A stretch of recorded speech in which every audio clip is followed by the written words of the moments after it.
In the shadow of Caradhras, where ancient stone meets eternal snow, the Fellowship faced a choice that would echo through ages, yet unborn. The mountain's bitter winds had transformed their northern passage into a wall of ice and suffering, forcing even the hardiest among them to acknowledge defeat before peaks that had witnessed the rise and fall of kingdoms. Here, beneath the indifferent gaze of summits older than memory, Gandalf the Grey stood at the crossroads of necessity and knowledge, bearing burdens that no mortal heart could fully comprehend or shoulder. The Astari were never meant to be what mortals imagined them to be in their tales and whispered legends, sent from the undying lands as Maiar clothed in flesh. They carried the weight of celestial mandate, wrapped in the humble garments of wandering pilgrims who sought no throne. Their sacred purpose was not to wield power as kings or conquerors might, but to kindle flames of courage in hearts that had grown cold with despair and shadow. This divine constraint bound them to influence rather than dominance, to counsel rather than command, creating a profound tension between their vast knowledge and their deliberately limited authority that few could understand. When Gandalf spoke of crossing Moria in 4 days, his words carried layers of meaning that extended far beyond simple calculation of distance and time through stone. The number 4 held deep significance in dwarven road lore, representing the cardinal directions and the stability of well-planned journeys, a reassurance wrapped in familiar tradition and ancient wisdom. Yet beneath this comfort lay deeper currents of knowledge that Gandalf could not share without violating the very constraints that defined his mission and purpose among the free peoples. He had walked the halls of Khazad-dûm in brighter days, when mithril sang in stone and dwarven hammers rang with joy rather than desperate hope. The wizard's expression in that moment revealed nothing of the knowledge that pressed against his consciousness, like a tide held back by will alone and sacred oath. He knew of older roads than those marked on any map, of deeper counsels that had shaped the foundations of the world itself in ages past. His estimate of 4 days was both truth and kindness, accurate for the physical passage, yet deliberately silent about the spiritual toll that awaited them all in darkness. This measured fiction served as a bridge when bridges were scarce, keeping the company moving where unvarnished truth would immobilize hearts already heavy with dread. As the Fellowship gathered their packs and turned their faces toward the doors of Durin, Gandalf's final glance carried the weight of foreknowledge that he bore alone in silence. What remembrance waits on polished rock, and what price will ancient thresholds request for passage promised so gently in the snow? The promise of 4 days lingered behind them as the Fellowship approached the threshold, where memory slept in silver tracery, and moonlight would judge their worthiness for passage.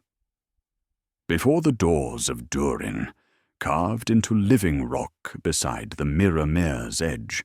they encountered architecture that remembered every visitor and weighed intent with the patience that only stone could possess through countless ages. Gates, in the deepest understanding of dwarven philosophy and craft, were never mere barriers, but negotiations made manifest in stone and precious metal. Each threshold represented a covenant between those who built and those who would seek passage, a contract written in architecture that could judge hearts and purposes as surely as any living guardian might weigh the intentions of strangers. These particular doors embodied this principle with elegant precision, responding not to force or gold, but to the more precious currencies of friendship and proper recognition of ancient skill. The Athildin tracery remained invisible until celestial light should wake its silver lines into luminous greeting. Elven craft wrought with such subtlety that it lived between worlds of seen and unseen. This threshold magic operated on principles that mortal minds could grasp only dimly, where architecture itself became animate through the will and craft of makers long departed from Middle-earth. The doors listened with stone ears for proper harmonies of approach, weighing not just words, but the intentions that shaped them and the relationships that gave them meaning. Gandalf's apparent struggle with the riddle of entry revealed layers of hesitation that extended far beyond simple forgetfulness of passwords learned in brighter days when Khazad-dûm rang with joy. His fingers traced the silver lines with reverence of one who understood that some knowledge carries responsibility as well as power, that certain words once spoken could not be withdrawn, or their consequences easily contained by wisdom or will. This measured delay served multiple purposes, allowing the company time to steel themselves while he wrestled with obligations older than kingdoms. The still lake beside the doors reflected more than starlight in its unnaturally calm surface, a mirror that seemed to practice patience with almost ceremonial precision. This placid water held secrets of its own, hinting at guardians far older and more mysterious than any forgotten dwarven watchman who might have once stood vigil at these gates. The very stillness suggested watchfulness,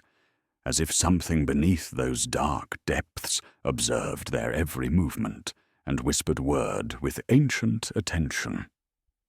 When friendship was finally spoken in the tongue of elves, the gates recognized truth in that simple declaration, responding to authenticity rather than mere knowledge of correct formulations or passwords. The doors swung open with the silence of perfectly balanced stone, yet they revealed not the welcome that their riddle promised, but the first whisper of warning from depths that had known too much sorrow and loss. What guardian stirs beneath waters that mirror more than sky? And why does the lake's surface tremble with anticipation of prices yet unpaid? The doors had opened to friendship's gentle call, yet the lake's trembling surface revealed that some thresholds demand payment beyond mere words, awakening guardians who had waited through centuries of silence for this precise moment of disturbance. What emerged from those dark waters was not random malice, but the embodiment of ancient law, a creature bound to its liquid domain by oaths and purposes that predated the kingdoms of men and the memory of elves who still walked Middle-earth. The watcher in the water represented far more than peril lurking beneath placid surfaces, serving instead as a living seal upon doorways that were never meant to remain open without proper ceremony and acknowledgement of sacred boundaries. Such beings function as threshold guardians, whose existence intertwines with the very fabric of consecrated space,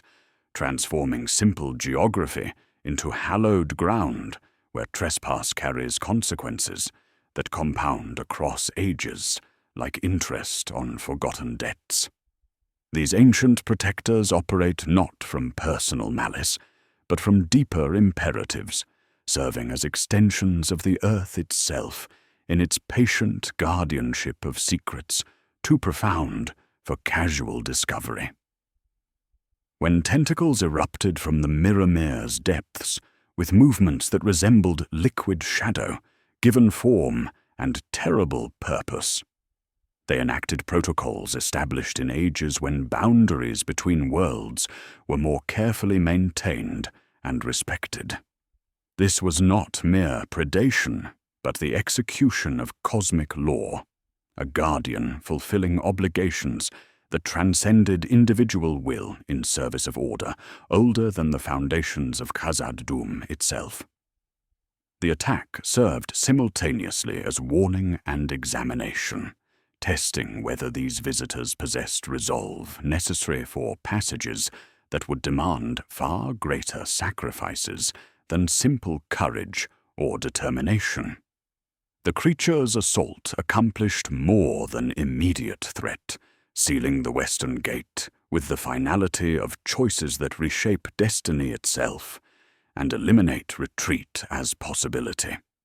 This permanent closure represented profound metaphysical statement rather than mere tactical disadvantage, signifying that certain doors, once breached and their guardians awakened, must remain forever shut against all who would seek to retrace their steps through violated sanctity. The Fellowship discovered how commitment crystallizes when alternatives vanish, transforming Gandalf's promise of 4 days into a path without detours or second chances. Gandalf's reaction to this confrontation carried undertones of grim satisfaction rather than surprise, suggesting long anticipation of this particular guardian's awakening and the necessity of its intervention. His positioning during the creature's assault revealed preparation rather than panic, the careful orchestration of one who understood that some doors must be sealed behind travelers to ensure sufficient commitment for journeys ahead into darkness. This forced passage served his deeper purposes, binding the company to their chosen path with bonds stronger than mere agreement or spoken oath. As the gates sealed with stone meeting stone in final embrace, drum echoes from Moria's depths suggested that the Watcher's disturbance had awakened more than surface guardians of abandoned thresholds and forgotten ceremonies. Something deeper than any creature of lake or stream had noted their passage, stirring to awareness in halls where time itself would soon reveal different measures and meanings. How do stones mark hours when sunlight never penetrates their ancient corridors? And what rhythms guide travelers through darkness older than memory? The sealed gate left echoes of the Watcher's fury reverberating through stone corridors, where time itself shed its celestial garments, transforming from the familiar rhythm of sun and star into something far more ancient and tactile. Descending into Moria's halls, the Fellowship entered a realm where temporal perception operated according to principles that surface dwellers could barely comprehend, measured not by the dependable cycle of dawn and dusk, but by heartbeat and footfall, breath and the careful rationing of light that would guide them through passages where darkness had reigned unchallenged for generations of mortal memory. Underground time flows with the patience of geological ages, rather than the urgency of mortal schedules, creating a chronology that the dwarves had long understood and encoded into their very architecture and cultural practices. They carved waymarks into living rock that served as temporal anchors for travelers navigating the labyrinthine passages of their mountain kingdoms, inscriptions that functioned as more than mere direction indicators, but as repositories of accumulated wisdom about distance, difficulty, and the estimated duration required for safe passage between significant waypoints, along routes established through centuries of careful exploration and meticulous mapping. Each gallery they traversed represented hours in dwarven reckoning, a measurement system that acknowledged the physical and psychological toll of subterranean travel rather than simple linear distance across familiar terrain above. This method of calculation recognized that underground journeys demanded different reserves of strength and spirit, where the absence of natural light could stretch perceived minutes into subjective hours and compress actual hours into moments of intense focus and concentration. Gandalf read these stone calendars with the practiced eye of one who had walked such paths in brighter days, interpreting the height of ceilings, the width of passages, and the quality of stonework as indicators of their position within Khazad-dûm's vast network. The guide's growing tension manifested not in hasty movement, but in increasingly careful attention to sounds that carried through stone corridors with deceptive clarity, his staff's light revealing inscriptions that spoke of prosperity and pride, while his expression suggested he counted more than mere hours in their steady progress through halls that had once echoed with the joy of creation. The drum sounds that had begun as distant whispers now carried more distinct rhythms, suggesting organized pursuit by minds capable of strategy and coordination rather than mere bestial hunger or random malice from the depths. Navigation in such an environment became an art form that relied on subtle shifts in air current, the resonance of distant sounds, and the memory of carved signs that served as silent witnesses to dwarven craftsmanship and determination. This profound disorientation exacted its own particular cost upon the spirit, subtly eroding morale with each passing hour that felt like an age, where the mind struggled to reconcile apparent duration with any external standard of measurement or familiar reference point. What chamber of records awaits ahead, where hope was carefully inscribed until hope itself ran dry? And what final entries will reveal the true price of delving too deep into realms that guard their secrets with shadow and flame? The stone calendars had guided them through halls where breath measured hours and footfall marked distance, leading toward galleries where silver fire once sang in veins that connected the material realm to celestial harmonies beyond mortal comprehension. In these deep chambers where mithril had gleamed like captured starlight, the Fellowship encountered the substance that transformed Khazad-dûm from mere mountain kingdom into a nexus where earthly craft touched the edges of divine artistry, creating works of beauty that bridged the seen and unseen worlds with unprecedented clarity and dangerous allure. Mithril represented far more than precious metal in any conventional understanding of wealth or treasure, embodying instead a luminous essence that responded to intention and skill with almost living sensitivity.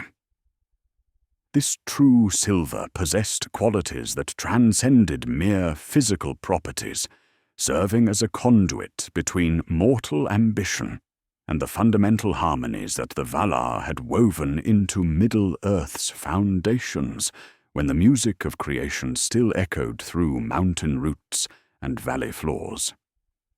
The dwarves' mastery of this substance elevated their civilization beyond simple prosperity into realms where craft became communion with forces older than kingdoms. The 7 rings given to the dwarf lords amplified this relationship between craftsman and creation, enhancing natural abilities while simultaneously awakening hungers that grew beyond healthy appetite into consuming obsession with perfection and accumulation. These golden bands, wrought with knowledge gained from Anatar the Fair, created feedback loops of desire that compounded across generations of miners and smiths who found themselves unable to cease their delving, even when ancient wisdom counseled restraint and patience. The rings transformed noble ambition into dangerous compulsion, making each discovery of mithril both triumph and trap for hearts that could no longer distinguish between achievement and addiction to ever greater treasures. This escalating hunger established trade networks that stretched across Middle-earth, making Khazad-dûm the beating heart of commerce between all three peoples, while simultaneously creating pathways for corruption and invasion that enemies could exploit. The same routes that brought prosperity and alliance also broadcast rumors of wealth to listening powers in distant shadows, drawing covetous attention from beings whose interest in mithril extended far beyond mere material value, into realms of dominion and control over the fundamental forces that shaped reality itself. The relentless pursuit drove the dwarves deeper into regions where Earth's bones held secrets never meant for mortal discovery, penetrating barriers that had remained undisturbed since the world's shaping in ages beyond count. Their ring-enhanced perception and insatiable desire eventually breached thresholds that served purposes far more crucial than geological formation, awakening sleepers whose slumber had protected Middle-earth from fires that devoured light itself and transformed prosperity into invitation for powers that demanded payment in experience rather than gold or silver. Gandalf's measured silence as they passed through these magnificent, yet eerily quiet chambers, revealed his understanding of Mithril's true cost, knowledge that connected Balin's doomed expedition to patterns of desire and consequence that stretched back to the elder days when such bargains were first struck between ambition and the patient darkness that waits beneath all foundations. What chamber of records lies ahead where hope was carefully inscribed until hope itself ran dry? And how will the keeper of dangerous knowledge guide them past truths too terrible for unprepared hearts to bear? The mithril galleries had whispered their tales of desire and consequence, leading the fellowship toward a chamber where hope itself lay entombed in stone, and where Gandalf would demonstrate the most delicate art of his calling as keeper of truths too heavy for mortal hearts to bear without careful preparation. The chamber of Mazarbul awaited with its marble sarcophagus and blood-stained record, a monument to noble failure that would require all the wizard's wisdom to transform from despair into resolve for the trials that lay deeper in shadow ahead. The Astari's greatest burden extended far beyond wielding power or commanding elements, encompassing instead the profound responsibility of managing revelation itself in service of those who must continue forward, despite knowledge that might otherwise paralyze their courage. Gandalf understood that information, like any force in Middle-earth, required careful modulation to serve hope rather than extinguish it, transforming raw fact into narrative that could strengthen rather than shatter spirits already stretched thin by darkness and uncertainty. This delicate calibration demanded wisdom that transcended mere knowledge, requiring intimate understanding of each heart's capacity for truth and its limits when faced with overwhelming sorrow. His reading of Balin's tomb served multiple purposes beyond simple information transfer, functioning as both memorial service and psychological preparation for challenges that awaited them in passages beyond this chamber of grief. The measured cadence of his voice transformed brutal facts into elegiac remembrance, honoring the dead while simultaneously steeling the living for realities they would soon face without the comfort of ignorance or false optimism. Each word was chosen to acknowledge loss while preserving the essential spark of determination that would carry them through trials, where despair could prove more deadly than any physical enemy. Gandalf's positioning during this recitation revealed careful orchestration rather than spontaneous discovery. His placement near the chamber's defensive positions suggesting long anticipation of what must unfold in this space of convergence between past failure and future necessity. The wizard's foreknowledge extended beyond mere historical awareness into prophetic understanding of how events must align to serve larger patterns, positioning himself and the Fellowship for confrontations that would test their bonds while forging them into something stronger than mere companionship or shared purpose. The tomb's contents spoke of courage that persisted even unto defeat, yet Gandalf's interpretation emphasized the nobility of the attempt rather than the finality of failure, transforming Balin's legacy from cautionary tale into inspiration for those who must now walk similar paths. His careful omission of certain details preserved the company's morale, while preparing them emotionally for battles where victory would depend more upon heart than sword, more upon unity than individual prowess in combat against overwhelming odds. As the first goblin arrows struck the chamber door, with sounds that shattered contemplation into immediate peril, Gandalf's reaction carried undertones of recognition rather than surprise, suggesting long anticipation of this convergence between memorial and battle, between remembrance of the dead and the urgent necessity of protecting the living who must continue the quest that others had begun. What restraint guides the wizard's power when overwhelming force might announce his presence to listening powers that measure strength in different currencies than mortal victory? The arrows that shattered contemplation brought the convergence Gandalf had long anticipated, transforming the chamber of Mazarbul from memorial space into crucible, where his deepest wisdom would be tested through the precise calibration of power against necessity. In the chaos of goblin assault, the wizard demonstrated mastery that extended far beyond mere magical prowess, revealing instead the profound strategic thinking that governed every flame he kindled and every shadow he dispelled in service of purposes that reached beyond immediate survival toward distant victory that required patience rather than overwhelming display. True wisdom in the wielding of power often manifests not through magnificent demonstration, but through careful restraint that serves multiple masters simultaneously, protecting the present while safeguarding the future from consequences that unchecked force might unleash upon the world.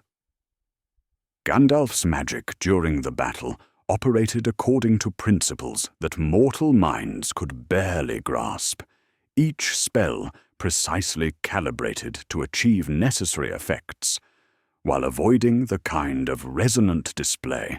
that would announce his true nature to powers whose attention he could not yet afford to attract or challenge directly. Power in Middle-earth travels as signal as much as substance, a resonance moving through stone and shadow, with the fluency of light through crystal, carrying information to beings whose senses transcended physical perception entirely. When wielders break silence with overwhelming force,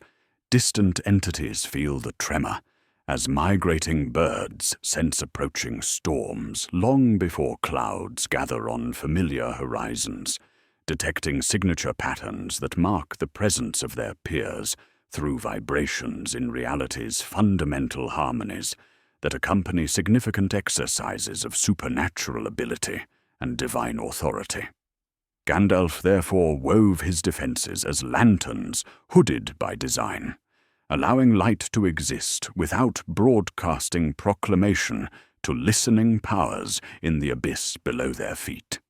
He used pressure rather than flame, turning locks of sound and shadow, so blades met resistance and arrows lost their deadly music, without requiring displays that would echo through chambers where ancient ears measured strength in currencies beyond mortal comprehension or immediate tactical advantage. This calculated restraint required him to accept genuine peril that he could easily have eliminated, allowing danger to serve as teacher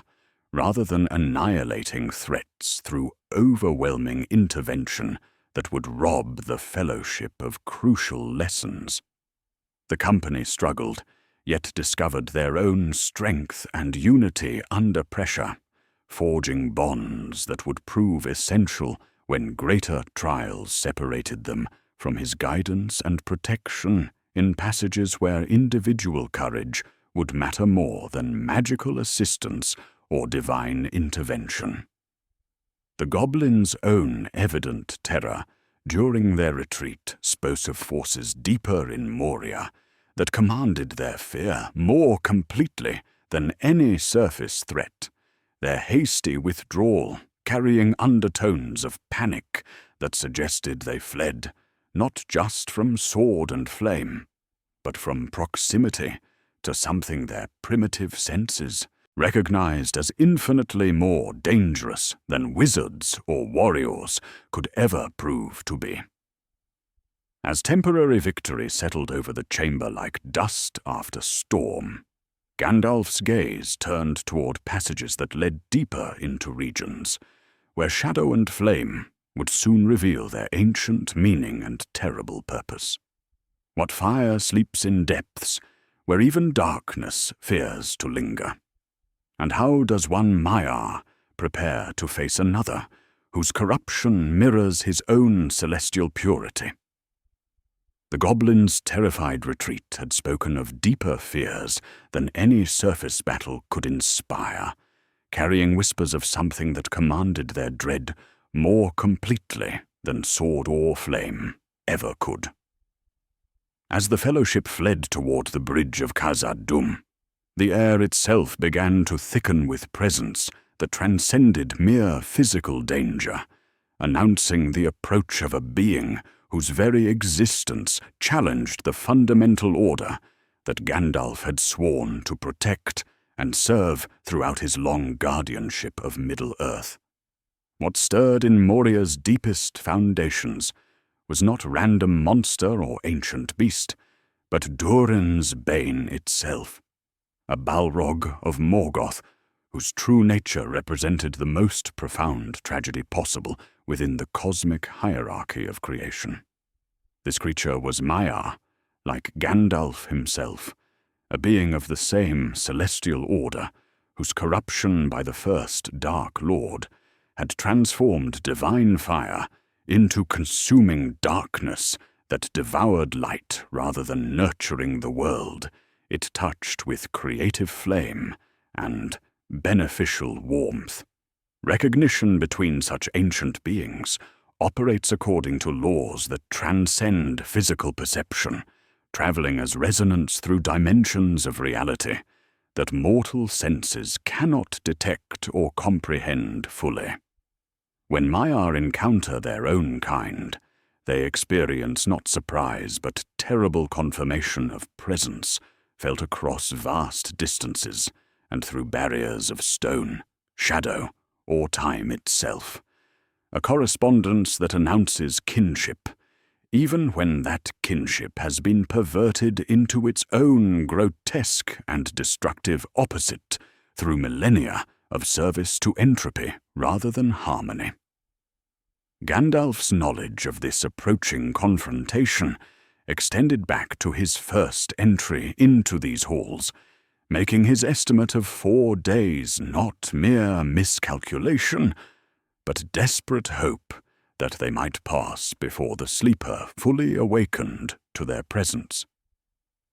His growing urgency as they approached the ancient span stemmed from understanding that this battle had been written into fate's fabric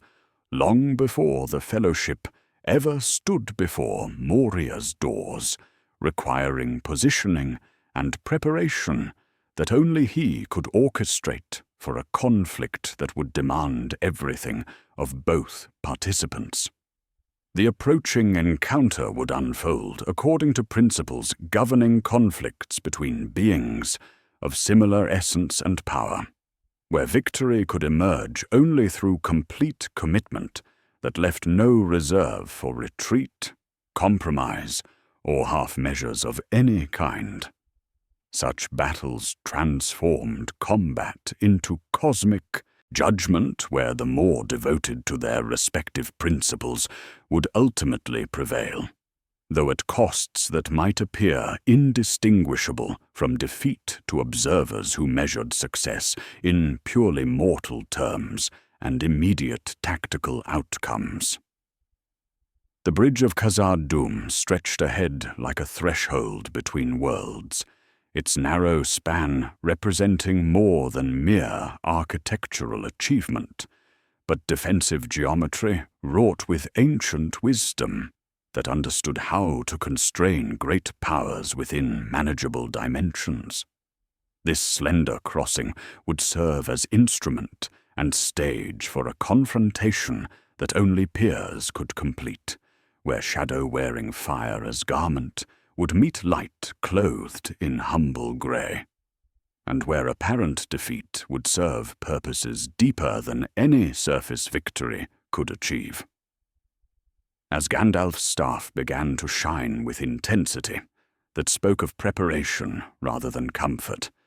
his transformation from patient guide to resolute guardian became complete, ready to face the mathematics of sacrifice that would reshape both their individual fates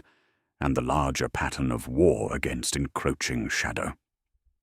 What words of power will echo across the abyss when 2 ancient beings meet in battle that demands the ultimate price? And how can willing descent into darkness become the necessary path toward light?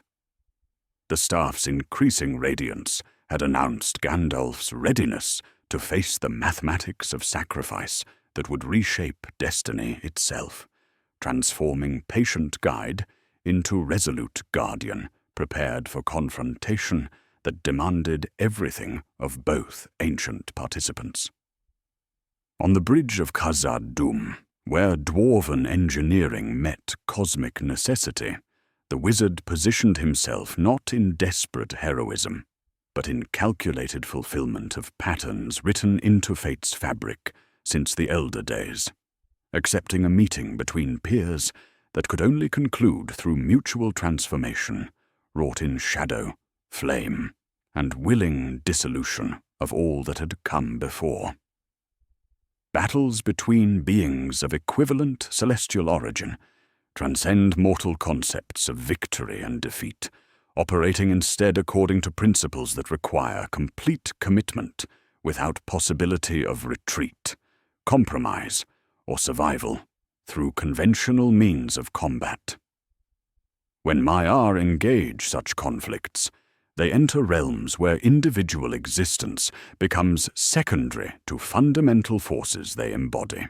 transforming personal struggle into cosmic judgment, where the more devoted to essential nature must ultimately prevail, though at costs appearing indistinguishable from mutual annihilation to observers measuring success through mere physical survival rather than spiritual achievement. The narrow span served as more than tactical advantage, functioning as deliberate bottleneck, where energies of such magnitude could be contained within manageable dimensions without shattering the world that sustained them both. Gandalf's declaration upon the bridge established boundaries rather than issued challenges, his words serving simultaneously as barrier, identification, and teaching moment for companions who must learn to recognize such powers in trials ahead where his guidance would no longer shield them from cosmic realities. His staff's breaking and the span's collapse represented completion of ancient patterns rather than simple tactical victory, fulfilling guardianships that could only be achieved through apparent defeat, concealing deeper triumph over forces threatening creation's fundamental harmonies. The wizard understood that certain victories require the victor's dissolution, that some protections demand the protector's transformation through fire and shadow toward authority that current limitations could never achieve or sustain. Gandalf's fall into the abyss was descent toward necessary metamorphosis rather than mere defeat, a journey through depths where constraints of his grey incarnation could be dissolved through struggle with corruption's absolute commitment to entropy and destruction. This apparent destruction served the quest's larger design by removing the Fellowship's dependence upon his guidance, while ensuring return with enhanced power precisely when war would demand intervention beyond previous limitations and celestial restrictions governing his former incarnation. The mathematics of sacrifice demanded everything from both participants, transforming individual fate into cosmic necessity, where loss becomes the only path toward ultimate victory over encroaching shadow and darkness. As bridge collapsed and wizard disappeared with ancient enemy into fathomless depths, the Fellowship witnessed not tragedy, but opening movement of transformation, reshaping their guide into instrument capable of serving purposes his previous form could never have accomplished or sustained through conventional means. The echo of his fall carried promise rather than finality, speaking of journeys through darkness toward light that mortal perception could not yet comprehend in immediate grief. What wisdom emerges from depths where fire teaches lessons that surface knowledge cannot provide? And how does willing descent through shadow become ascent toward authority earned through complete sacrifice? The echo of his fall carried promise rather than finality, speaking of journeys through darkness toward light that mortal perception could not yet comprehend in immediate grief and loss. Following Gandalf into the abyss reveals passages through realms where destruction becomes creation's necessary prelude, where apparent defeat transforms into victory through processes that require complete dissolution of former identity, before rebirth into authority earned through willing sacrifice and absolute commitment to principles transcending individual survival or conventional understanding of triumph. The battle with Durin's Bane unfolded not as mere combat, but as spiritual curriculum, conducted across the very foundations of the world, from Moria's deepest chasms to the endless stair that climbed through stone toward celestial judgment. This pursuit through caverns carved by time itself became pilgrimage through states of being, where individual consciousness yielded to cosmic function, each step marking progression from limitation toward liberation, earned through demonstration of devotion worth any sacrifice, including apparent extinction of self. fire served as unwitting teacher in this transformative ordeal, the Balrog's flames becoming instrument of purification that burned away grey constraints, while revealing white essence beneath layers of humility and restraint. This elemental education could only be received by those willing to accept complete dissolution as tuition for wisdom that surface knowledge could never provide, where every moment of agony carved away another limitation imposed by original mandate and celestial hierarchy. The ascent of the endless stair represented journey from underworld darkness toward peak enlightenment, following patterns written into creation's deepest harmonies since the music first shaped stone and star. Each carved step marked progression through trials that stripped away not just physical form, but psychological boundaries that had contained power within acceptable limits, preparing consciousness for expansion that previous incarnation could never have sustained or properly wielded. Upon Zirak-Zigil's crown, where starlight meets stone in eternal conversation, the final exchanges concluded their cosmic argument through confrontation that demanded everything from both participants. Here, corruption wearing fire as garment met purity clothed in humble determination, and the mountain itself served as witness to transformation that could only occur beyond mortal sight, in solitude that protected watching world from energies too profound for unprepared perception. Gandalf's awakening marked completion of alchemical process that had transformed grey into white through furnace of absolute trial, emerging with authority previously denied, but now earned through currencies of sacrifice rather than mere obedience. The eagles who found him upon the peak recognized elevation before any earthbound witness, their ancient wisdom acknowledging metamorphosis that would reshape resistance against encroaching shadow through renewed commitment backed by unprecedented power and expanded perception. His enhanced awareness now encompassed events across Middle-earth, while his liberated abilities served precisely when war would demand intervention beyond previous limitations, timing orchestrated by providence rather than chance or mortal planning. What perfect synchronicity governs the return of enhanced power when hope requires its greatest champion? And how will transformed authority serve friends who must first recognize wisdom wearing unfamiliar garments? The perfect synchronicity that governed the return of enhanced power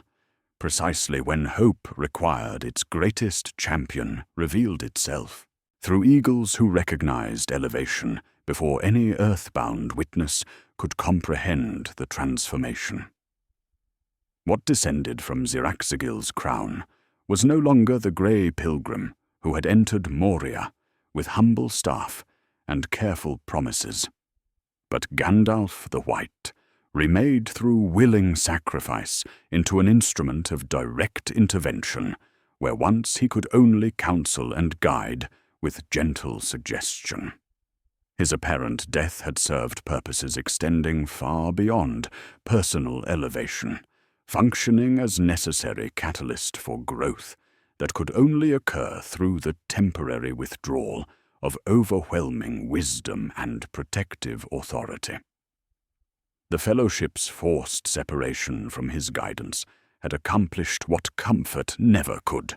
compelling each member to discover strengths that would have remained forever dormant under the shelter of his constant presence and supernatural intervention. Aragorn's resolve crystallized into true kingship through decisions made without the safety of superior counsel, while Legolas and Gimli forged bonds of mutual respect that transcended ancient prejudices through shared trials where survival depended upon cooperation rather than inherited wisdom. The hobbits found courage in their own small frames that surprised even their companions, proving that some gifts can only be received through the crucible of loss and the necessity of independent action. This period of absence served as curriculum taught by hardship itself, where grief became teacher and uncertainty became catalyst for character development that no amount of instruction could have provided. True leadership sometimes requires the temporary abandonment of those who must learn to lead themselves, creating space where individual agency can develop through trials that would remain forever theoretical under the protection of overwhelming power and foresight. His sacrifice had therefore purchased not just his own transformation, but the Fellowship's evolution from dependence to mature partnership in purposes larger than any individual contribution. The transformation from grey to white represented fundamental shift in his relationship with constraints that had previously governed his incarnation among the free peoples of Middle-earth. Where Gandalf the Grey had operated under strict limitations designed to preserve mortal agency and prevent divine intervention from overwhelming natural development, Gandalf the White possessed expanded mandate earned through demonstration of perfect fidelity to principles worth any sacrifice, including apparent extinction of self. This elevation came not as reward, but as recognition of worthiness to bear greater responsibility in service of creation's deepest harmonies. His enhanced perception now encompassed events across vast distances, with clarity that transcended physical sight, allowing simultaneous awareness of multiple theaters in the war against shadow, while maintaining intimate connection with individual hearts. This expanded consciousness operated as living map of Middle-earth's spiritual geography, marking places where hope flickered brightest and shadows pressed most dangerously against foundations of order and peace.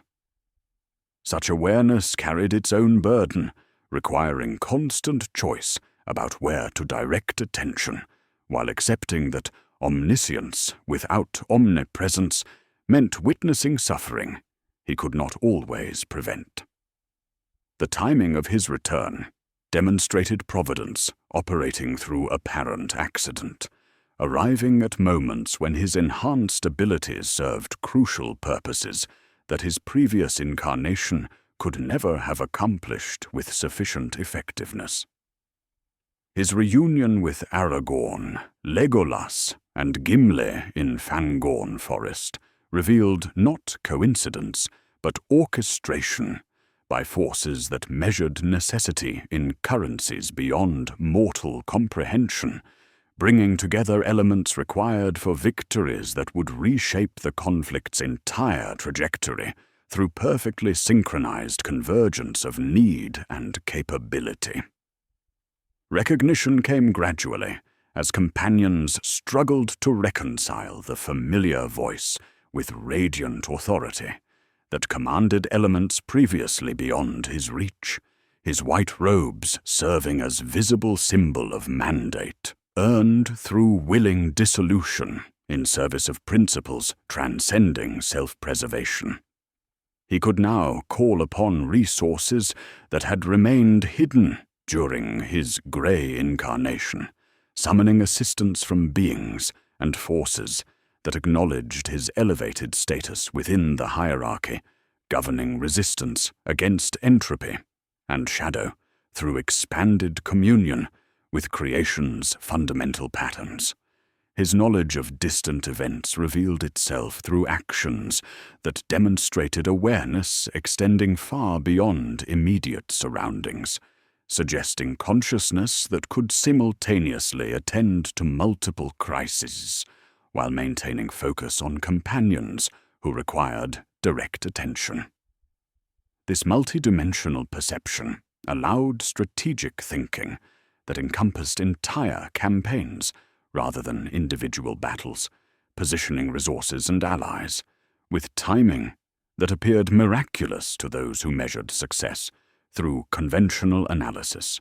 rather than prophetic understanding of how choices compound across distances and time. The burden of expanded awareness required constant discernment about when to reveal knowledge and when to allow others to discover truths through experience that would strengthen character more effectively than simple instruction or overwhelming intervention. His enhanced wisdom included understanding that some lessons could only be learned through struggle, that certain victories required the victor's independent growth rather than dependence upon guidance that might diminish essential qualities needed for trials where his presence could not guarantee protection. As Gandalf the White assumed his role in the larger war, his transformation illuminated how apparent defeat could serve deeper victory, how willing sacrifice could purchase authority beyond previous imagination, and how individual elevation could serve collective triumph through mechanisms that surface perception could never fully comprehend. His return marked not just personal resurrection, but fundamental shift in the cosmic balance, introducing enhanced capability precisely when the forces of light required intervention beyond previous limitations and celestial restrictions governing his former incarnation. The pattern emerging from his sacrifice and return suggested orchestration at levels where individual will aligned with universal necessity, through providence that operated as gardener rather than tyrant, cultivating convergences without violating the essential freedom that made choices meaningful rather than mere theatre, performed for predetermined conclusions. What cosmic design now reveals itself through the alignment of transformed authority with universal necessity, and how will the full pattern of protective deception finally emerge from the convergence of sacrifice, growth, and perfectly timed intervention? The cosmic design revealing itself through transformed authority, aligned with universal necessity, suggested orchestration at levels where individual sacrifice served patterns extending far beyond personal elevation or immediate tactical advantage. As Gandalf the White assumed his expanded role in the War of the Ring, the threads connecting his Moria deception to the larger tapestry of victory began weaving themselves into comprehensible design, revealing how apparent miscalculation had actually served as opening movement in symphony of guidance that required seeming failure to achieve ultimate triumph over forces threatening creation's fundamental harmonies. His promise of 4 days crossing Moria now emerged as one carefully placed note in composition spanning ages, where timing served purposes that transcended mere convenience or simple miscalculation of distance through stone corridors.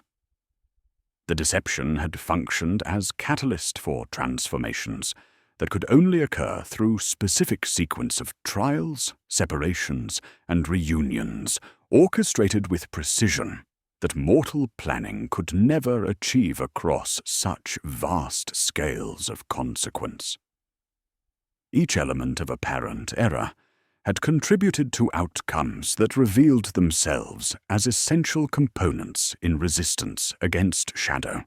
requiring particular forms of strength earned through experience rather than instruction alone. Providence in Middle-earth operated not as tyrant imposing predetermined conclusions, but as gardener creating conditions where good choices could flourish while preserving the essential freedom that made those choices meaningful rather than mere theatre. This divine influence worked through apparent accidents and fortuitous convergences, allowing individual will to retain its agency, while gently guiding events toward configurations that served hope rather than despair through mechanisms embedded in creation's moral architecture itself. Gandalf's transformation from grey to white had paralleled other crucial developments unfolding across Middle-earth, with synchronicity that revealed coordination beyond mortal comprehension or conventional planning strategies. Aragorn's journey toward accepting his crown occurred precisely when his leadership would serve essential purposes in defending Gondor, while his growth required decisions made without superior counsel during the wizards' absence from their company. The bonds forged between Legolas and Gimli transcended ancient prejudices through shared hardship that comfort could never have provided with equivalent depth, creating alliance that would prove crucial in battles ahead. The awakening of Entroth against Saruman coincided perfectly with Gandalf's return and enhanced authority, creating convergence of natural forces and supernatural intervention that overwhelmed Isengard's defenses through coordination that appeared accidental but served necessary purposes. Theoden's liberation from Wormtongue's influence occurred exactly when Rohan's strength would prove essential for Gondor's survival, while the timing prevented civil conflict that would have weakened resistance when unity was most crucial for victory against overwhelming odds. Even Frodo's growth as ring-bearer had been shaped by the crucible of Moria and Gandalf's perceived loss, forcing the Hobbit to delve deeper into reserves of courage and resilience rather than depending upon external protection. The burden of the quest, now bereft of its most powerful guardian, compelled Frodo to discover inner fortitude that would prove more potent than any magical defense in the final desperate march toward Mount Doom and the completion of his impossible task. These synchronicities extended beyond tactical advantage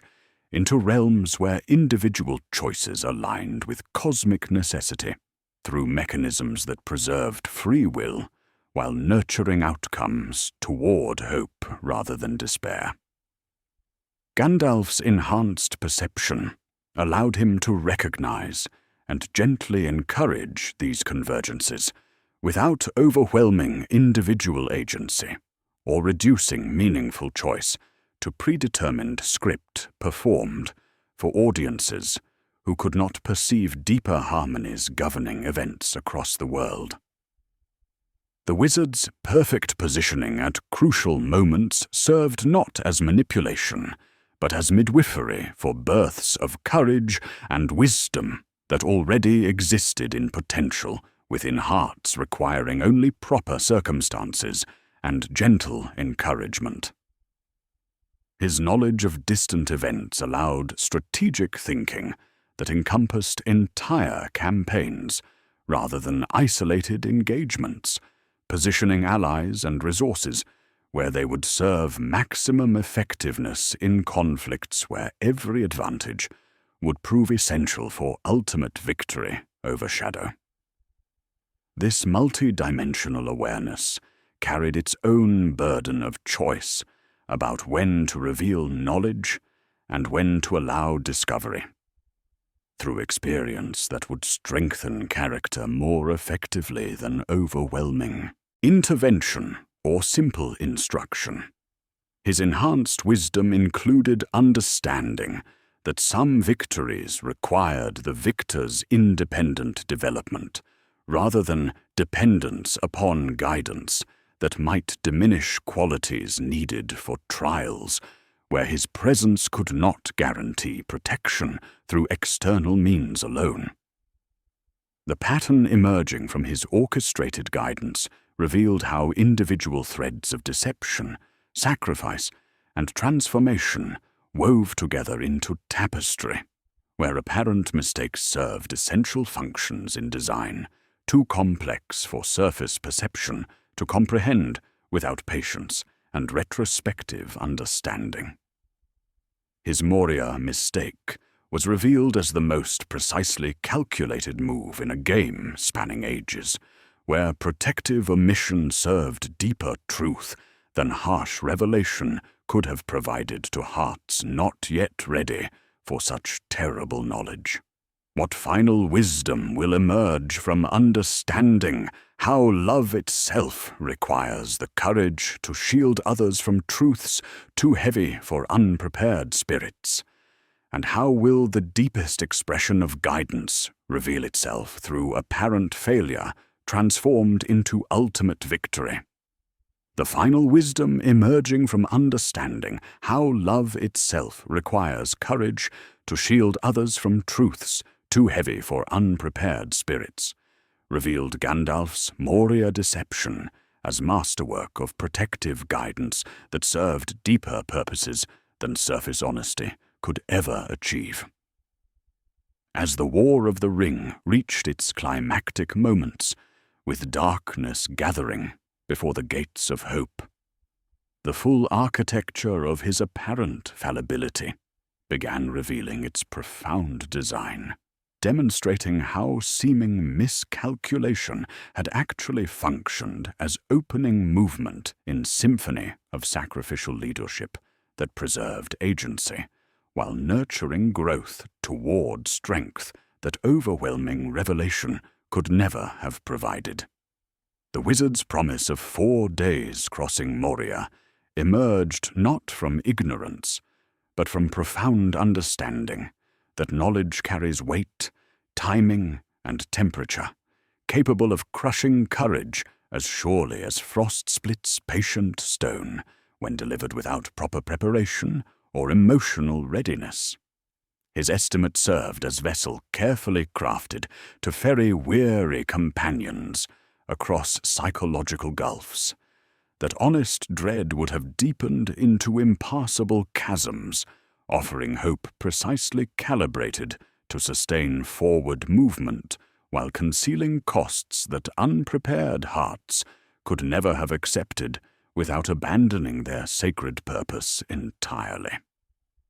This protective omission operated according to principles that distinguished true guardianship from mere manipulation through attention to agency preserved rather than control consolidated over those entrusted to such care. Guardianship curbs revelation only to nourish freedom and independent growth, accepting diminished reputation as necessary price for others' development, while manipulation hoards knowledge to maintain dominance over hearts that might otherwise discover their own capacity for wisdom and courageous action in service of purposes larger than individual comfort or safety. Gandalf's apparent fallibility made him more trustworthy rather than less, demonstrating calculated vulnerability that created space where companions could relate to his guidance without feeling perpetually diminished by comparison to overwhelming supernatural authority and perfect foresight. This measured humanity allowed the fellowship to grow into partnership rather than remaining forever dependent upon superior knowledge, fostering bonds of mutual respect and shared responsibility that would prove essential when greater trials separated them from his protective presence and direct intervention. The burden of being misunderstood weighed heavily upon the Grey Pilgrim throughout their subterranean passage, requiring constant choice between revealing truth that would devastate morale and maintaining deception that preserved hope while accepting personal cost of appearing uncertain when wisdom demanded such sacrifice for others' benefit. This loneliness of serving through seeming failure represented profound act of love disguised as professional limitation, accepting diminished stature in service of growth that could only occur through experience rather than overwhelming explanation or divine intervention. His foreknowledge of what awaited in Moria's depths had shaped every aspect of his guidance from their first approach to the doors of Durin. Yet this prophetic awareness served protection rather than manipulation through careful orchestration that preserved free will, while gently nurturing choices toward hope rather than paralyzing despair. The wizard understood that some lessons could only be learned through walking directly into darkness with incomplete information, that certain victories required the victor's discovery of inner resources rather than dependence upon external wisdom or supernatural assistance. The Fellowship's ultimate success was enabled precisely by their passage through Khazad-dûm and the transformative trials that followed his apparent death, creating bonds of interdependence and individual strength that no amount of comfortable instruction could have provided with equivalent depth, permanence, or practical application. Their growth through grief and uncertainty prepared them for separations and challenges that would have overwhelmed hearts accustomed to constant protection from a guide whose presence might have stunted essential development of independent judgment and courageous action. Frodo's determination in bearing the ring toward Mount Doom drew upon reserves discovered through losing his most trusted protector, compelling him to find within himself the resolve that external guidance could never have instilled with sufficient depth for such desperate and lonely purpose. Aragorn's acceptance of his crown emerged from decisions made without superior counsel during crucial moments when leadership demanded independent wisdom, while the bonds between Legolas and Gimli transcended ancient prejudices through shared hardship that comfort could never have provided with equivalent transformative power. The strength they gained through facing terror without complete knowledge of its extent created foundation for victories that absolute honesty would have made impossible, demonstrating how protective omission can serve deeper truth than harsh revelation when applied with wisdom that measures consequences across vast scales of cosmic significance. His deception had taught them to guide themselves rather than depend upon overwhelming authority, preparing them for trials where individual choice would prove more crucial than any magical intervention or divine assistance. Providence in Middle-earth operated not as tyrant imposing predetermined conclusions, but as gardener, creating conditions where noble choices could flourish while preserving essential freedom that made those decisions meaningful rather than mere theater performed for cosmic audiences. This divine influence worked through apparent accidents and fortuitous convergences,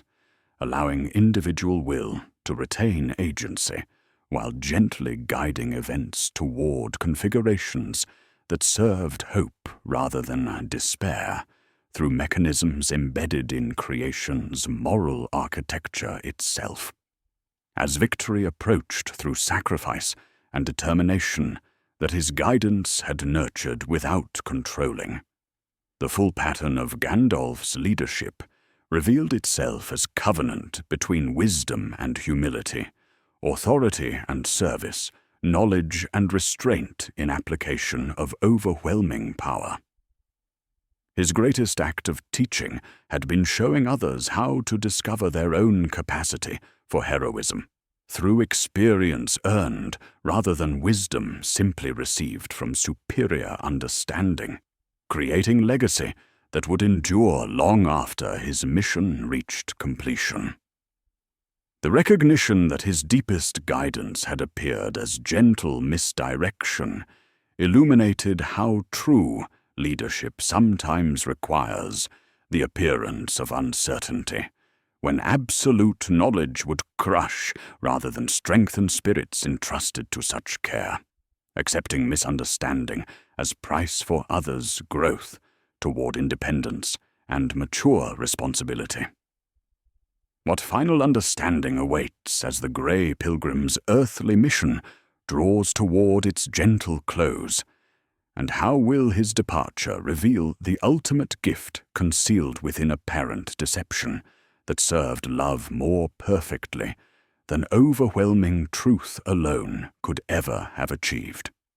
The recognition that his deepest guidance had appeared as gentle misdirection illuminated how true leadership sometimes requires the appearance of uncertainty, when absolute knowledge would crush rather than strengthen spirits entrusted to such care. As Gandalf's earthly mission drew toward its gentle close at the Grey Havens, where white ships waited to carry the ring-bearers beyond the circles of the world, we return to that deceptively simple promise of crossing Moria in 4 days, now understanding it not as failure of truth, but as its highest expression, the opening note of a symphony of sacrificial love that would reshape the very foundations of hope in Middle-earth. The truth Gandalf concealed was not about time or distance through stone corridors, but about the unimaginable price that victory would demand from every heart choosing to walk forward into darkness rather than retreat into comfortable ignorance. His estimate served as carefully crafted bridge across psychological chasms that honest revelation would have deepened into impassable barriers, offering hope precisely calibrated to sustain movement while shielding costs that unprepared spirits could never have accepted without abandoning their sacred purpose, before it could transform them into instruments of impossible victory. This protective omission operated according to wisdom that distinguished true guardianship from manipulation through attention to agency preserved rather than control consolidated over those entrusted to such care. His deception functioned as gift wrapped in apparent limitation, demonstrating how the most profound truths often arrive not as explanations, but as experiences discovered through walking directly into mystery, with incomplete information, yet sufficient courage to continue when retreat beckoned, with seductive promises of safety and familiar comfort. Gandalf understood that revealing the presence of Durin's Bane, a corrupted Maiar of his own celestial order, would have instilled despair so absolute that it would render the Fellowship incapable of continuing their journey toward purposes larger than individual survival. Such knowledge, delivered prematurely, would have extinguished the flame of their resolve, transforming active participants in their own destiny into passive victims, awaiting inevitable doom through paralysis disguised as prudent caution and realistic assessment of overwhelming odds. His willingness to bear this terrible truth alone, accepting the burden of appearing fallible when wisdom demanded such sacrifice, exemplified the deepest expression of his calling as guide who measured success not in personal reputation, but in others' growth toward independence and mature responsibility. By allowing them to face challenges they could comprehend while guarding them from cosmic horror beyond their immediate capacity to process, he enabled development of inner fortitude necessary to confront true terror when it inevitably revealed itself through experience rather than explanation. The Fellowship's transformation from dependence to partnership occurred precisely through their passage into Moria and trials that followed his apparent death, forging bonds of mutual respect and individual strength that comfortable instruction could never have provided with equivalent depth or practical effectiveness. Their growth through grief and uncertainty prepared them for separations and challenges that would have overwhelmed spirits accustomed to constant protection from overwhelming authority that might have stunted essential development of independent judgment and courageous action. This masterwork of sacrificial leadership revealed how love itself requires courage to shield others from knowledge too heavy for unprepared understanding, accepting personal cost of misunderstanding in service of growth that could only occur through experience rather than divine intervention that would rob them of essential discoveries about their own capacity for wisdom and heroic action. His apparent mistakes served deeper purposes than surface honesty could achieve, demonstrating how protective omission can serve truth more perfectly than harsh revelation when applied with wisdom, measuring consequences across vast scales of cosmic significance. As victory approached through determination and sacrifice that his guidance had nurtured without controlling, the full architecture of his leadership revealed itself as covenant between wisdom and humility, authority and service, knowledge and restraint in application of overwhelming power